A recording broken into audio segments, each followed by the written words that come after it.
नमस्कार सभी छात्र छात्राओं का स्वागत है आपके अपने YouTube चैनल डियर लर्नर्स पर। और आप पढ़ रहे हैं हिंदी का सेक्शन मेरे साथ यानी शशांक तिवारी के साथ। और सबसे पहले तो मैं आपको एक बात बता दूं कि मैं पिछली क्लास में जो मैंने पढ़ाया था वो मैंने आपको अव्ययी भाव समास को पूरा करा दिया था। अव्ययी भाव समास में मैंने और भी आपको एडिशनल चीज़ें बताई थी, तो पिछली जो क्लास थी वो पूरी की पूरी अव्ययी भाव समास को ही डेडिकेटेड हो गई थी, क्योंकि मैंने पहले भी कहा है कि जो अव्ययी भाव समास है वो अपने आप में एक अधिक से अधिक वेटेज रखता है, क्योंकि अव्ययी भाव समास को पहचानने में आपको कई बार कठिनाइयाँ आ सकती हैं। इसलिए मैंने एक पूरा वीडियो उसको दे दिया था 29 मिनट, ताकि 29 मिनट में आप लोग ये समझ सकें कि अव्ययी भाव समास क्या है, इसका ओरिजिन कैसे हुआ है, इसमें और टाइप के एग्जाम्पल कैसे बन सकते हैं। और प्यारे बच्चे, आज की इस क्लास में हम पढ़ेंगे द्विगु समास, और जो भी आगे तक हो सकता है वो हम आज की क्लास में पढ़ने की कोशिश करेंगे। ठीक है, इसलिए इस वीडियो को देखने के पहले आप लोग चैनल को लाइक शेयर सब्सक्राइब कर लें और बेल आइकन घंटी इसलिए दबा दें ताकि कभी भी अगर नई वीडियो आती है तो ये वीडियो आप तक सबसे पहले पहुंचनी चाहिए, क्योंकि हम अपनी तरफ से 100% करने की कोशिश कर रहे हैं। हम आप चाहते हैं कि आपको ऐसा एक हिंदी का ऐसा एक कोर्स प्रोवाइड करें, एक ऐसा एक course free of cost provide करें जिससे कि आपको कभी भी जीवन में हिंदी का दूसरा कोई कोर्स पढ़ने की आवश्यकता ना पड़े। तो इसी आशा और विश्वास के साथ में हम अपनी क्लास को शुरू करते हैं। तो आज हम बात करते हैं द्विगु समास की। जो बेटा, जैसा कि आप सभी जानते हैं, नहीं जानते तो समझ लीजिए, ये जो द्विगु है इसका अर्थ क्या होता है। तो द्विगु का अर्थ होता है दो गायों का समूह। बेटा, द्विगु का जो अर्थ होता है वो होता है दो गायों का समूह। इसका मतलब होता है द्विगु समास में जितनी भी बातचीत की जाएगी सब कहीं ना कहीं समूह से रिलेटेड की जाएगी, समाहार से रिलेटेड की जाएगी। द्विगु समास के जितने भी एग्जाम्पल होते हैं, जितनी भी चीज़ें होती हैं, सब के सब केवल समूह पर ही होता है, भीड़ पर ही होता है। ठीक है, तो अगर हम बच्चे बात करें द्विगु समास की परिभाषा की,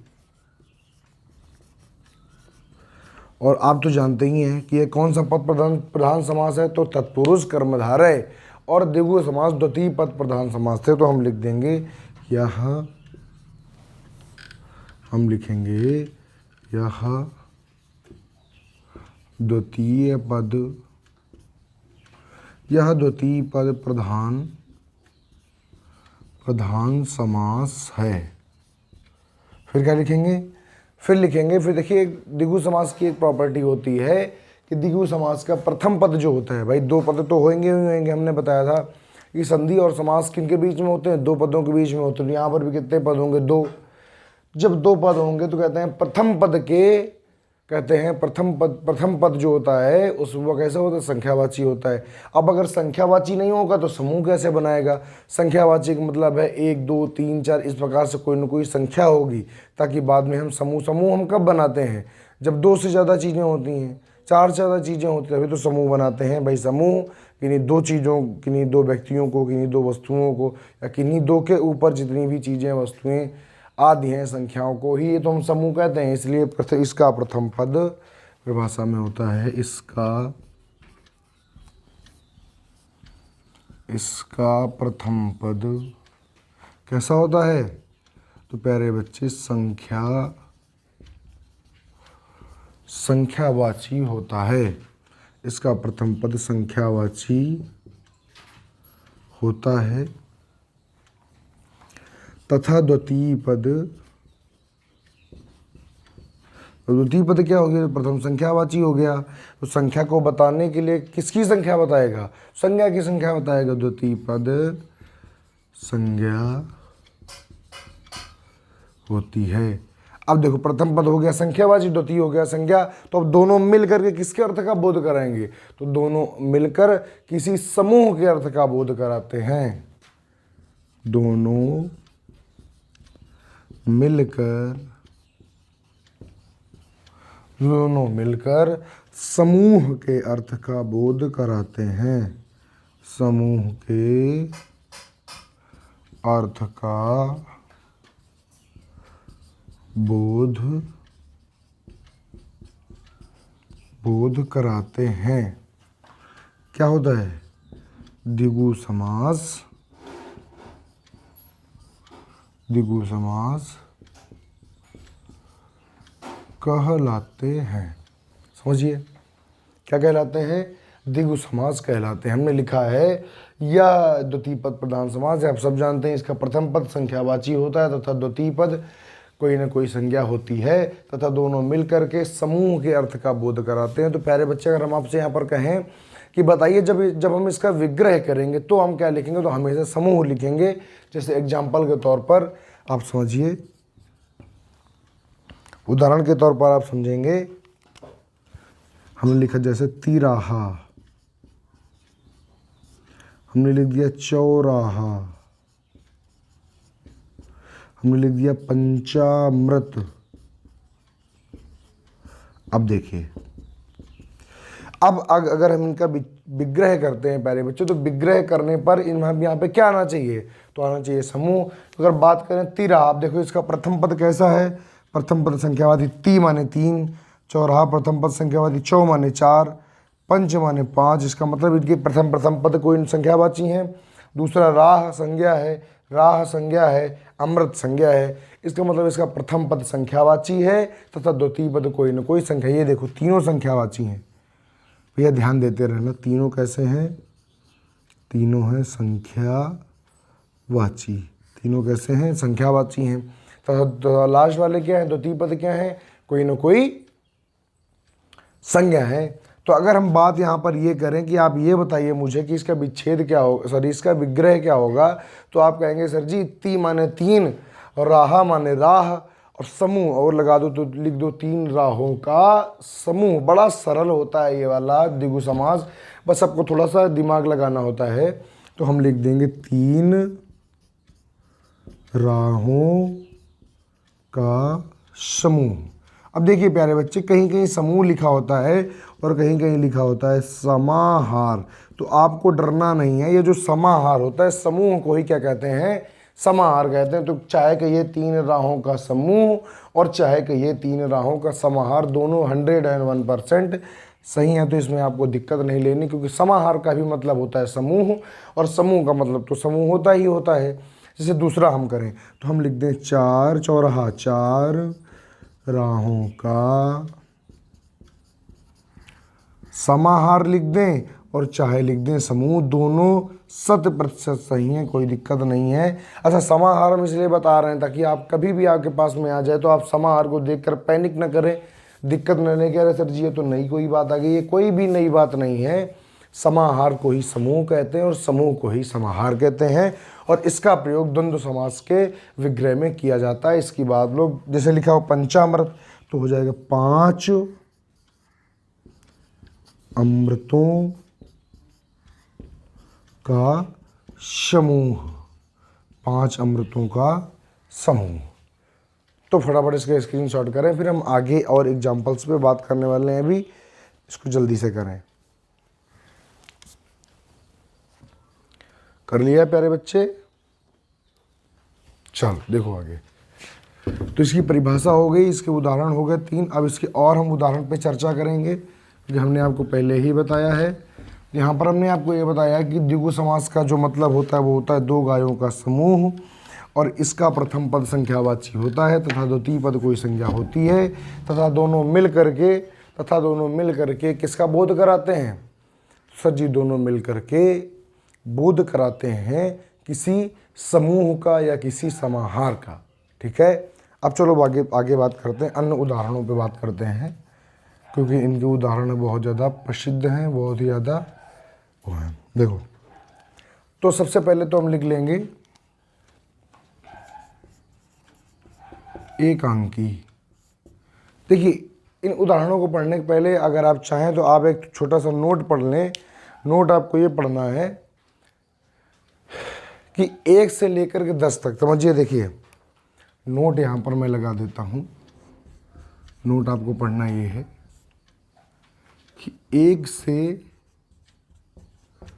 लेकर 10 तक तथा 100, 1000, 10,000, तथा लाख आदि की संख्याएं द्विगु समास में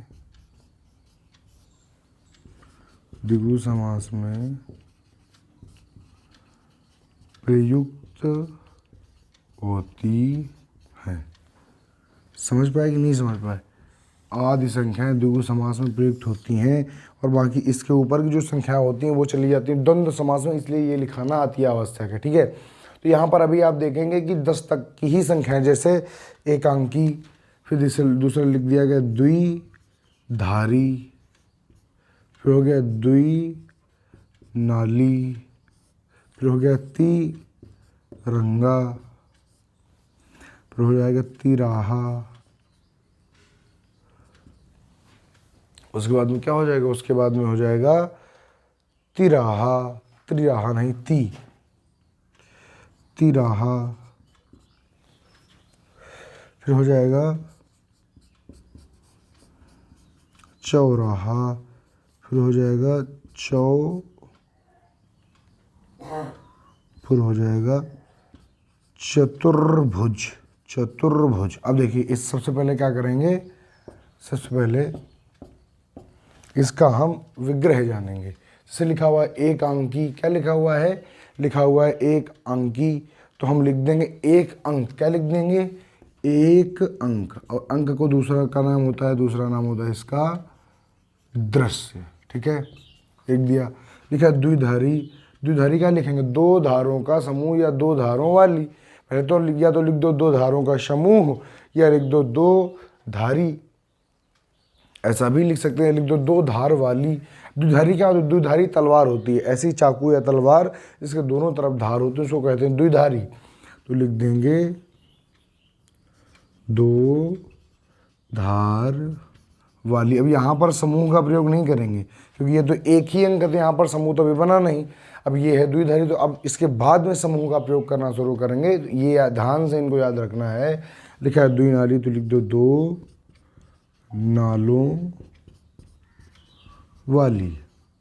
ठीक है, यहीं पर हम द्विवेदी भी लिखते हैं, दो वेदों का ज्ञाता, ये भी लिख सकते हैं। फिर देखो लिखे तिरंगा, तो लिखेंगे तीन रंगों का समूह। अब देखो यहाँ पर क्या होता है कि तिरंगा में थोड़ा सा विवादास्पद है। विवादास्पद ने बात बड़ी क्लियर है, लेकिन याद रखिए तिरंगा में दो समास हैं। कौन कौन से? एक तो समास है इसमें बहुब्रीहि, और दूसरा इसमें समास है द्विगु। अरे प्यारे बच्चे, समझे कि नहीं समझे? इसमें एक समास है द्विगु समास और दूसरा है आपका बहुब्रीहि समास। अब आप सोचेंगे कि प्राथमिकता किसको देंगे? देखिए, अगर कभी भी भाई, अगर आप जब तिरंगा का नाम लेते हैं तो तिरंगा का नाम लेते ही, तिरंगा का उदाहरण लिखते ही आपके जहन में एक बात जरूर आती है कि तिरंगा मतलब हमारे देश का राष्ट्रीय ध्वज। और मैंने कहा कि जब किसी चीज़ में आप कोई विशेष चीज़ बना पाएँ, या इन जैसे कि तीन रंगों का समूह, तो ना तो तीन और ना तो रंग और ना ही इसका समूह, ये तीनों जो हैं ये तीनों मायने ना रखें, तीनों प्रधान ना हों।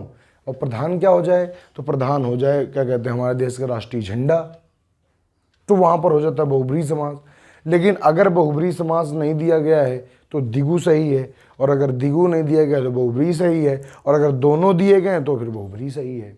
क्यों? क्योंकि तिरंगा हमारे, जैसे ही जब भी तिरंगा की बात होती है तब हमारे जहन में सिर्फ एक ही बात आती है कि हमारे देश का राष्ट्रीय ध्वज। और अगर किसी उदाहरण को पढ़ते समय आप उस उदाहरण को छोड़कर किसी अन्य चीज़ आपको याद आने लगे, या आपको ऐसा लगे कि हम अन्य चीज़ में भी इसको बदल सकते हैं, तो वहाँ पर बहुब्रीहि समास होता है। अब जैसे लिखा हुआ है तिराहा, तो तिराहा में कोई दिक्कत नहीं, क्योंकि तिराहा कोई विशेष चीज़ थोड़ी ना है। देश में बहुत सारे तिराहे हैं, लेकिन तिरंगा हमारे देश में एक है जिसको कि हम जानते हैं। तो हो जाएगा तीन राहों का समूह। फिर लिखा है चौराहा, तो हो जाएगा चार राहों का समूह। फिर लिखा हुआ है चतुर्भुज, तो हो जाएगा चार भुजाओं का समूह, है ना। तो ये ऐसा हो गया। फिर अगर हम आगे बात करें तो आगे हम और एग्जाम्पल लिख सकते हैं प्यारे बच्चों। हम लिख सकते हैं चतुरानन, हम लिख सकते हैं चतुर्मुख। अब देखिए, आप फिर से यहाँ पर जानते हैं कि अगर हम बात करते हैं कभी भी बेटा, अगर हम बात करते हैं चतुरानन की, अगर हम बात करते हैं प्यारे बच्चे चतुर्मुख की, तो बताइए यहाँ पर कौन सी चीज़ें आ जाती हैं। चतुरानन कौन है, चतुर्मुख कौन है? तो आप सब जानते हैं कि जो ब्रह्मा जी थे वो चतुरानन भी हैं और चतुर्मुख भी हैं। तो यहाँ पर दो प्रकार के समास हमारे हो जाते हैं, समझिएगा बात प्यारे बच्चे। चतुरानन में हमारा बहुब्रीहि समास भी है, बहुब्रीहि भी है और द्विगु भी है। देखो प्यारे बच्चे, ये सब बताने का मेरा सिर्फ और सिर्फ यही मतलब है कि आप अगर चतुरानन में कभी आपको अगर बहुब्रीहि ना दिया हुआ तो आपको द्विगु सही करना है, क्योंकि इसका प्रथम पद संख्यावाची होता है, द्वितीय पद कोई ना कोई संज्ञा होती है। तो चतु चार है संख्या और आनन माने मुख है, चार है संख्या, और जो मुख है आनन माने मुख, मुख है संज्ञा। तो इसलिए संख्या और संज्ञा जब एक साथ मिलते हैं तो वहाँ पर द्विगु समास होता है। लेकिन अगर बहुब्रीहि समास दिया गया है, क्योंकि चतुरानन का मतलब होता है चार मुखों वाला या चार मुखों का समूह। तो जब आपसे कहा जाए, देखिए इसके विच्छेद में भी अंतर आता है, विग्रह में भी अंतर आता है। जब आप द्विगु समास बनाएंगे तो विग्रह से कैसे करेंगे? तो आप लिखेंगे चार मुखों का समूह। ये विग्रह आप तब लिखेंगे जब आप इसको क्या बनाएंगे? द्विगु समास। लेकिन अगर आपने इसी को क्या बना दिया? बहुब्रीहि समास, तो आप लिखेंगे चार मुखों वाला। अब समझते बूझते जाइएगा। देखिए, जब आप समास को बदलेंगे तब इनके विग्रह में भी आपको अच्छा खासा अंतर समझ में आएगा, और ये अंतर करना आपको आना चाहिए। अगर आपको एक अंतर करना नहीं आता है तो आप दिक्कत में आ जाएंगे। कभी कभी आपसे क्वेश्चन पूछ लिया जाएगा कि चतुरानन का बहुब्रीहि समास के हिसाब से इसका विग्रह करके दिखाइए या विग्रह बताइए। तब आपको लिखना होगा चतुरानन का विग्रह बहुब्रीहि के हिसाब से लिखेंगे चार मुखों वाला अर्थात ब्रह्मा, और इसमें क्या लिखेंगे? चार मुखों का समूह। तो कोई दिक्कत नहीं है। ऐसे और भी आगे एग्जाम्पल बनेंगे, इतने में आप स्क्रीनशॉट करिए, फिर हम आगे के और एग्जाम्पल लिखाते हैं आपको।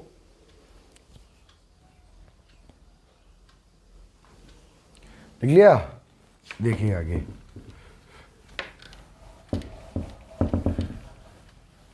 मैंने बार बार कहा है कि बच्चे जो भी मैं आपको पढ़ाता हूँ आप बड़ी तन्मयता के साथ इसको समझते जाइए, इससे आपको कभी दिक्कत नहीं होगी। देखिए आगे अगर हम बात करें तो आगे हम लिखेंगे चौमासा, फिर हम लिखेंगे चौमासा, फिर हम लिखेंगे चवन्नी। क्या लिखेंगे? चवन्नी। फिर हम लिखेंगे पचरंगा। क्या लिखेंगे? पचरंगा। फिर हम लिखेंगे पंजाब। उसके बाद में लिखेंगे सप्ताह। क्या लिखेंगे? सप्ताह। फिर लिखेंगे सप्तऋषि। क्या लिखेंगे? सप्तऋषि। सप्तऋषि के बाद में हम आगे लिखेंगे अठन्नी। क्या लिखेंगे? अठन्नी। फिर हम लिखेंगे नवरात्र। फिर हम लिखेंगे नवरत्न। ठीक है, आदि आदि लिखेंगे। तो इनमें देख लेंगे इनका विग्रह कैसे करेंगे। फिर हम आते हैं अपने अगले समास में, क्योंकि इनके उदाहरणों का कोई अंत नहीं है, इनके बहुत सारे उदाहरण हैं। चौमासा हम कैसे लिखेंगे? तो हम लिखेंगे चार माह का समूह। ठीक है, चवन्नी लिख देंगे चार आनों का समूह होता है चवन्नी। फिर लिखा है पचरंगा, तो लिख देंगे पांच रंगों का समूह। पंजाब लिख देंगे, तो लिख देंगे पांच आबों। आब क्या होता है? नदियों के द्वारा बहाकर लाई गई मिट्टी से बना हुआ जो होता है उसे कहते हैं आब। तो पांच आबों का समूह। जैसे हम सब कहाँ पे रहते हैं? तो हम सब रहते हैं उत्तर प्रदेश, और उत्तर प्रदेश के मैदानी भागों में, जो कि गंगा यमुना द्वारा लाए गए लाई गई मिट्टी से बना है और हम सभी रहते हैं दो आब के क्षेत्र में, मतलब गंगा और यमुना के बीच में रहते हैं। इसे ही कहते हैं दो आब, क्योंकि यहाँ पर ये जो आब है, ये जो मैदान है, ये दो नदियों के द्वारा बहाकर लाई गई मिट्टी से बना है, इसीलिए इसको कहते हैं दो आब।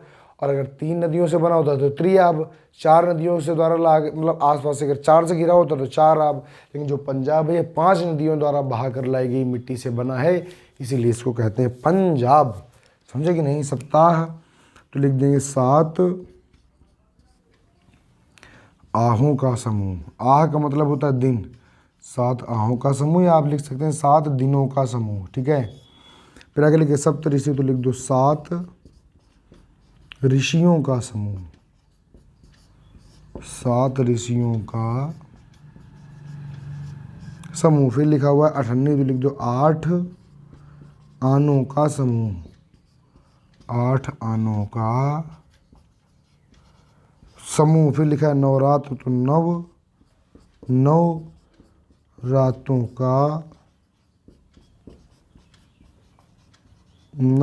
का समूह। नवरत्न, तो लिख दें 9 रत्नों का समूह। आप फटाफट इसका स्क्रीनशॉट करेंगे और इनके उदाहरणों को आप खासा याद रखेंगे, हमेशा और हमेशा याद रखेंगे, ताकि कभी भी दिक्कत ना आए। लिख लिया? लिख गया? चलो देखो आगे। अब हम बात आगे करेंगे। आप यहाँ से हमारा ख़त्म होता है द्विगु समास, और द्विगु समास के बाद में हम बात करना थोड़ा चाहेंगे इसके बारे में। तो आप कहेंगे सर जी हम बात करेंगे कर्मधारय समास के बारे में। कर्मधारय समास कैसा होता है इसके बारे में ज़रा सा हम बात करने की कोशिश करेंगे। तो अभी हम प्यारे बच्चे पढ़ेंगे कर्मधारय समास। हम पढ़ेंगे कर्मधारय समास के बारे में और देखेंगे इसमें कैसे क्या होता है। देखिए, कर्मधारय जैसा कि लिखा हुआ है, कर्म को धारण करने वाला ही कहलाता है कर्मधारय समास। आप सभी जानते हैं कि इसका दूसरा पद प्रधान होता है, बस इसमें एक बड़ी खास बात होती है कि इसका प्रथम पद कोई न कोई विशेषण तथा द्वितीय पद कोई न कोई विशेष होता है। विशेषण वे शब्द होते हैं जो किसी भी संज्ञा सर्वनाम की विशेषता बताते हैं, परंतु विशेष वे शब्द होते हैं जिनकी विशेषता विशेषण बताता है। इसका मतलब विशेष के अंतर्गत संज्ञा या सर्वनाम ही तो आएंगे। भाई विशेषण वे शब्द होते हैं जो विशेष की विशेषता बताते हैं या किसी संज्ञा या सर्वनाम की विशेषता बताते हैं। तो किसकी विशेषता बताते हैं? संज्ञा सर्वनाम की। और विशेष किसको कहते हैं? जिसकी विशेषता बताते हैं। इसका मतलब है कि संज्ञा सर्वनाम को ही क्या कहते हैं? विशेष कहते हैं। तो इस समास को विशेषण विशेष वाला समास भी कहते हैं। अब विशेषण का एक और नाम होता है जिसको कहते हैं उपमान, और विशेष का एक नाम होता है उपमेय। तो इसको उपमेय उपमान वाला समास भी कहा जाता है। तो सबसे पहले हम बात करेंगे, समझे कि नहीं समझे? तो बात करेंगे हम इसके परिभाषा की। तो परिभाषा इससे कुछ खास नहीं है, बस लिखना क्या है, इसमें लिख देना है इस समास का प्रथम पद, इस समास का, और द्वितीय पद प्रधान। ये बात आप लोगों को सब लोग को पता ही, हम लिख नहीं रहे हैं। इस समास का प्रथम पद विशेषण होता है, विशेषण होता है तथा अब विशेषण होगा, द्वितीय पद क्या होगा? द्वितीय पद होगा विशेष। और बताओ भैया विशेष किसको किसको कहते हैं? तो आप सभी जानते हैं, अभी मैंने आपको बताया कि विशेष कहते हैं संज्ञा या सर्वनाम को। तो ब्रैकेट में लिख देंगे संज्ञा या सर्वनाम। तृतीय पद इसका संज्ञा सर्वनाम होता है। फिर अगली लाइन में ये तो हो गया एक बात। अब इसमें दूसरी बात लिखेंगे, इसे विशेषण विशेष वाला समास भी कहते हैं। इसे, ये खास बात है आपको याद रखनी है, एग्जाम में बहुत बार पूछा गया है। विशेषण विशेष वाला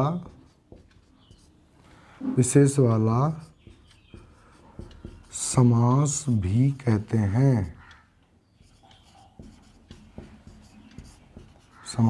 कहते हैं, इसे विशेषण विशेष वाला समास भी कहते हैं। अब अगर हम आगे की बात करें, तीसरा और लिखेंगे एक नंबर, इसे उपमान उपमेय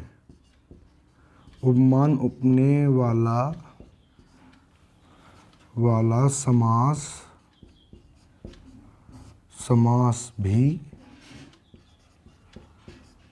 समास भी कहते हैं। देखिए, तो इसमें तीन बातें निकल के सामने आई कि इस समास का प्रथम पद विशेषण होता है तथा द्वितीय पद विशेष होता है। विशेष मतलब संज्ञा सर्वनाम होता है। इसे विशेषण विशेष वाला समास भी कहते हैं और इसे उपमेय उपमान वाला समास भी कहते हैं। ये बात आपको गांठ बांध लेनी है और दिमाग में हमेशा और हमेशा रखनी है। कर्मधारय समास का जो प्रथम पद होगा वो कोई ना कोई कैसा होगा, कोई ना कोई विशेषण अवश्य होगा। लिख लिया? अब देखो, इसी के नीचे एक आध एग्जाम्पल लिख लेते हैं इसके। जैसे देखिए कौन सा एग्जाम्पल है, इसी के नीचे इसका एक एग्जाम्पल लिखते हैं। लिखिए जैसे रक्त लोचन, क्या लिख देंगे? रक्त लोचन। अब देखिए लोचन मीन्स क्या होता है? लोचन मीन्स होता है प्यारे बच्चे आंखें, और रक्त का मतलब होता है रक्त के समान लाल। तो आंखों की विशेषता है कि ये कैसी हैं? रक्त लोचन है। पानी से भरी भी तो आंखें हो सकती हैं, लेकिन यहाँ पर आंखों की क्वालिटी है कि रक्त लोचन। इसका मतलब आंखें कैसी हैं? रक्त के समान लाल हैं, खून के समान लाल हैं, इसलिए लिखा हुआ रक्त लोचन। तो अगर इसके विच्छेद की अगर हम बात करें तो यहाँ पर ये क्या है? तो प्यारे बच्चे ये है विशेषण। क्या है? तो ये है विशेषण। और ये क्या है? ये है प्यारे बच्चे विशेष्य। क्या है? विशेष्य। विशेषण और विशेष वाला समास भी हम इसको कहते हैं। ठीक है। अब अगर इसके विग्रह की बात करें तो क्या हो जाएगा? रक्त के समान लाल हैं आंखें जो, रक्त ऐसे लिख देंगे, रक्त के समान लाल हैं जो आंखें।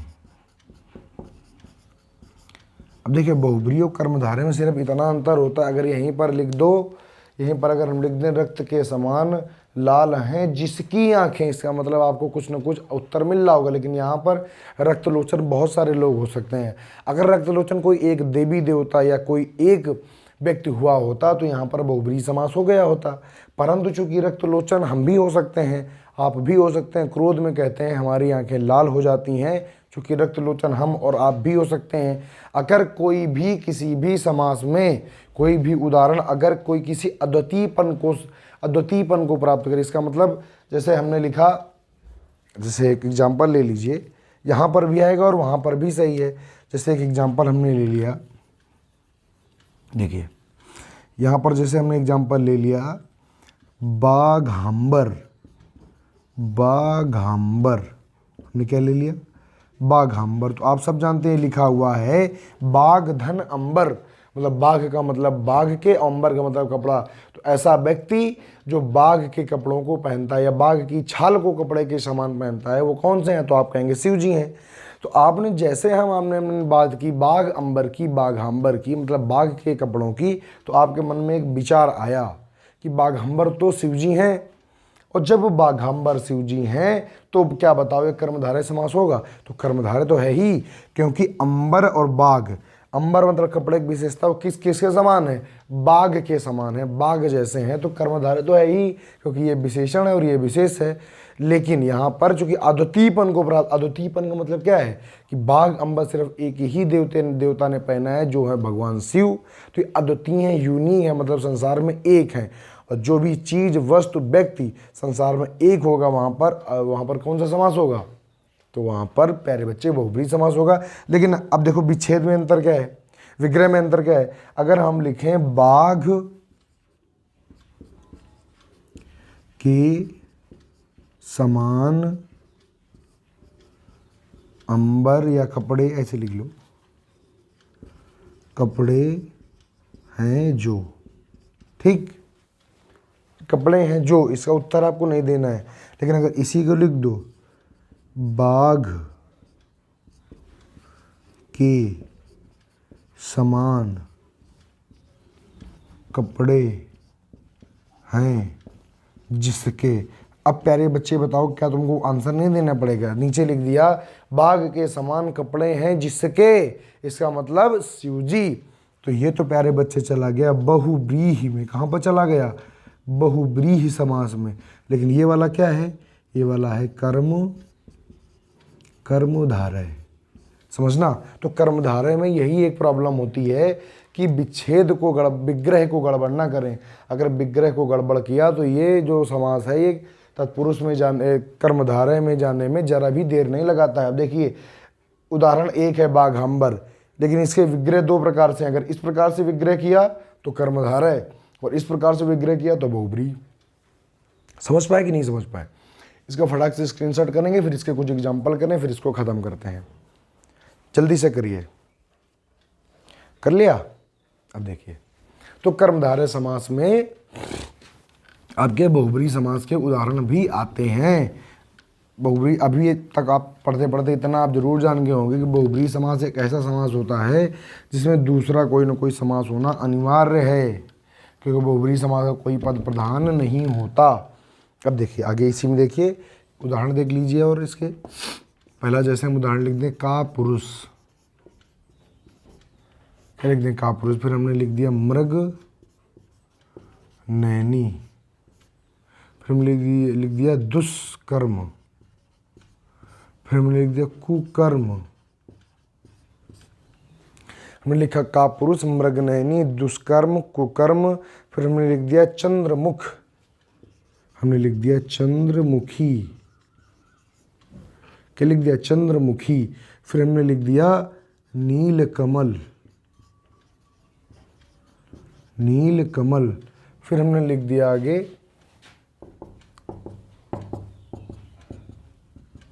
इसके बहुत सारे उदाहरण, जैसे हमने लिख दिया सुपाच्य। क्या लिख दिया? सुपाच्य। ठीक है। अब देखिए इनके पास सबसे पहले हम इनके विग्रह करके देखते हैं। अगर हम का पुरुष, का मतलब कायर, पुरुष का मतलब पुरुष, तो लिख देंगे कायर है, कायर है जो पुरुष। बहुत सारे देश दुनिया में कायर पड़े हैं, इसलिए होगा कर्मधारय। और अगर दुनिया में एक कायर हुआ होता तो हो जाता कर्मधारय, क्योंकि अगर अद्वितीयपन आ गया, मतलब कोई ऐसा व्यक्ति या वस्तु जो दुनिया में एक है, तो फिर तो फिर बहुब्रीहि, अदरवाइज कर्मधारय। मृग नैनी, मृग के समान नैनों वाली। बहुत सारी मृग नैनी हुई हैं। सीता जी भी मृग नैनी थी, राधा जी भी मृग नैनी थी, और आज के ज़माने में भी कोई मृग नैनी हो सकता है। इसलिए 2-3 लोग हो गए तो बहुब्रीहि समास नहीं होगा। दुष्कर्म, दुष् का मतलब बुरा, तो लिख देंगे बुरा है जो कर्म। कुकर्म, इसमें भी लिख दीजिए बुरा है जो कर्म। फिर लिखा है चंद्रमुखी, तो लिख दो चंद्र के समान मुख वाली, हो जाएगा चंद्रमुखी। फिर आगे लिखा हुआ नीलकमल, लिख दीजिए नीला है जो कमल, नीला है जो कमल। समझ गए कि नहीं समझ गए? सुपाच्य, तो सुपाच्य का मतलब अच्छा, अच्छा है पाचन में जो। प्यारे बच्चे ये हो गए इसके एग्जाम्पल, आप सभी इसका स्क्रीनशॉट कर लेंगे। हम ऐसा विश्वास करते हैं कि आपको कर्मधारय समास समझ में आया होगा, आपने सबने स्क्रीनशॉट कर लिया होगा।